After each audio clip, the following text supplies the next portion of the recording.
Even though 2016 was one of the worst years of video games in my opinion, I still think that there were some really good video games that came out on top as really good. So today on the Geekish Gamer Show, we're going to be taking a look at the top 5 best games of 2016 in my opinion, and these are the ones I've played. If you feel that this list is not, recommended, or you feel that some games shouldn't have made it to the list, in the comment section below, what do you think was the best game in your opinion, or the one that probably topped one of these in the list? Let me know, and we can discuss it. So, let's go. Oh, and also, I recommend that anybody who has a PS4, add me as a friend on PlayStation. Also, if you like communities, join my community, Ghost Recon Wildlands. In total, if you join me, you can be in one of my new episodes of the Geekish Gamer Show. Also, you get the cool benefit of playing with me and my friends, and having a fun time too.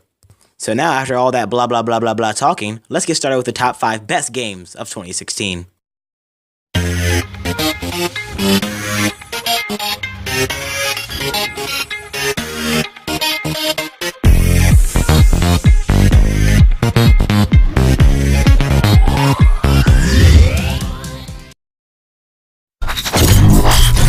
Now, number 5 on my list has to be Abzu.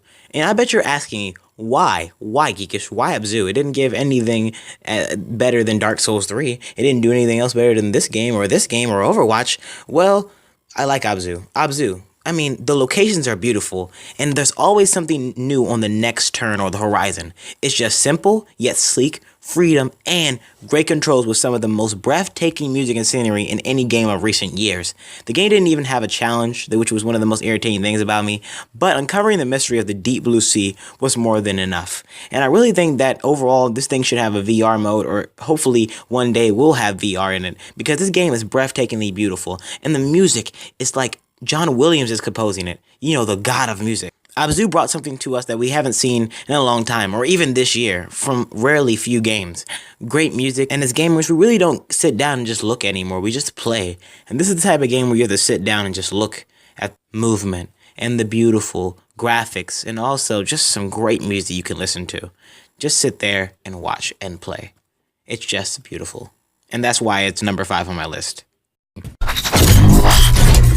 Doom, which is number 4 on this list, is one of the most funnest games I've ever played. It's violent, demonic, and it's a great game that came out this year, and really pays homage to the 1993 classic of Doom, and Doom 2, and Doom 3.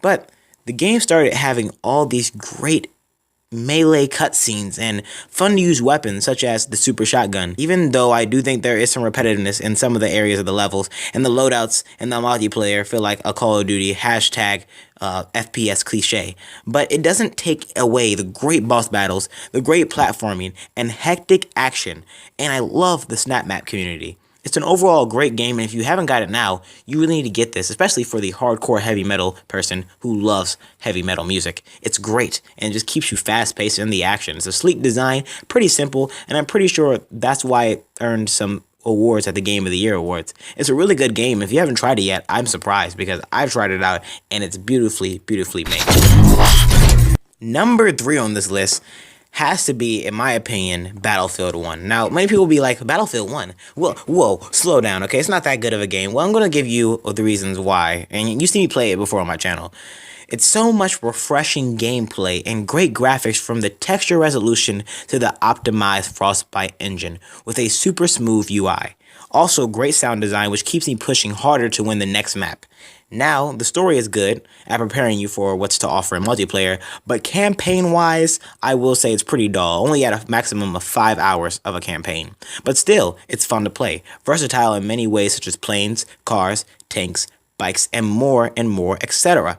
And some of the most greatest weapons ever depicted out of World War I. Also, the recent DLC in the first expansion pack, the They Shall Not Pass, which I've done previously on my other video, are going to give this game a unique surprise to the players, even if they are going to be feeling bored. They're going to be having fun with this new DLC and the first expansion.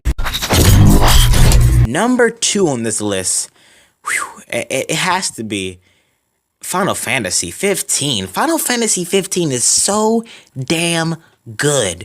It shows just what 15 years of hard work can do and push for a person, for a game developer. I've never played any Final Fantasy in the series, and Final Fantasy 15 is my first one I've ever played. But if it's like this, I can't wait to see many, many more games, if there is going to be more. And I'm ready to even go past the past Final Fantasies just because of this game. It's rejuvenating and it's fresh for old players and new players. The characters are nice and divisive. The storytelling is cripplingly good. And the overall RPG action is one of the best in the franchise, if not the best in gaming this year, in my opinion. Now, that's not to say the game doesn't have its faults. I mean, you can't even drive the car manually. It just drives it automatically for you. And the camera angles are kind of a little weird because sometimes the camera goes to a different way when you're trying to fight, or it goes over expansive when you're trying to fight a big boss. And it could be just like Uncharted in this camera work, but it's not. So don't say there isn't no faults with this game, because it is. But overall, it's a very, very, very good game. If you haven't got this game yet, it's perfect. It's beautiful for the person who likes RPGs. There's great action. There's great finesse, and there's great storytelling right in this whole chapter of Final Fantasy. From riding a chocobo, to destroying a great big monster, to even getting to your wife, and at the spoilers, die. And one of the most biggest thing in this game is the cinematic portrayal. The cinematics are just great and beautiful. Square Enix really knew what they were doing when they made this game, and I can't believe that if you haven't played this yet, you're crazy, because it's great, it's beautiful, and I think it's a really good game franchise. And it's very good to invigorate someone who's never been into the series at all, or just get into the series. It's a really good game, and that's why it's number 2 on the list. Now, number 1, you had to see this coming. I told you guys back in March when this game came out, or around April or March when this game came out. And I told you about it, and you should already know. Uncharted 4: Thief's End. Now, many people will be like, Uncharted 4? What about Overwatch? What about this? What about that? What about this? These are way better games than Uncharted. Well, let me tell you something. Uncharted is the last games of its kind. It's beautiful. It's sleek. It's fun. Its multiplayer is pretty cool. Could use some tweaks, but it's pretty cool. The story design, the cinematic design, the characters, the guns, the weapons, it's everything that an Uncharted game has ever been wanted from a fan. And let me tell you something, guys. If you hate on Uncharted, I don't know why, because Uncharted has been nothing but good. Never in my life, through playing 1, 2, 3, Drake's Fortune, Among Thieves, to Uncharted 4: Thief's End, have I ever heard this game being terrible, worse than the last. Never have I heard from a reviewer say that. And you know why? Because Uncharted has been one of the greatest franchises to ever come out, ever. It's a automatic PS4 seller, or a PlayStation 3 seller, if not that. The reason I say it's one of the last games of this kind is because there's not that many cinematic games that fit up to this. And the reason I say it is because, well, Uncharted 4 was one of the first games to do this. Send a cinematic portrayal masterpiece while connecting it with gameplay and ultimate set pieces and devices that we're just going to continue and grow through 1, 2, 3, and even 4.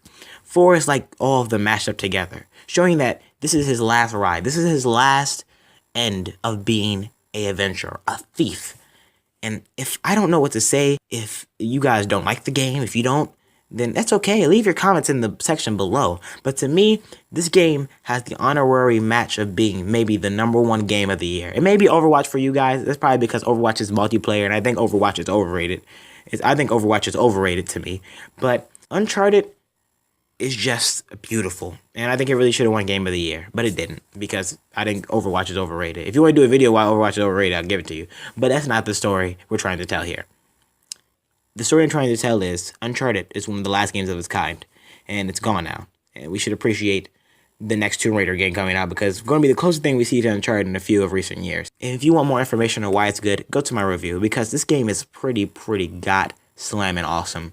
And if you haven't played it yet, shame on you as a PS4 player. Whew, it's really good. Alright guys, that's been the end of it, and these have been my top 5 best games of 2016. See you later.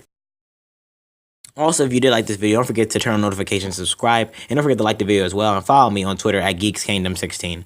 Also, one thing in general that you guys should be prepared for my next video, which is going to be, why do video game movies suck? Or why aren't they not successful enough to be considered good?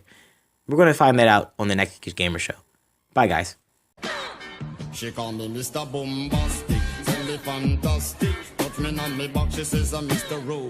Romantic. Call me fantastic.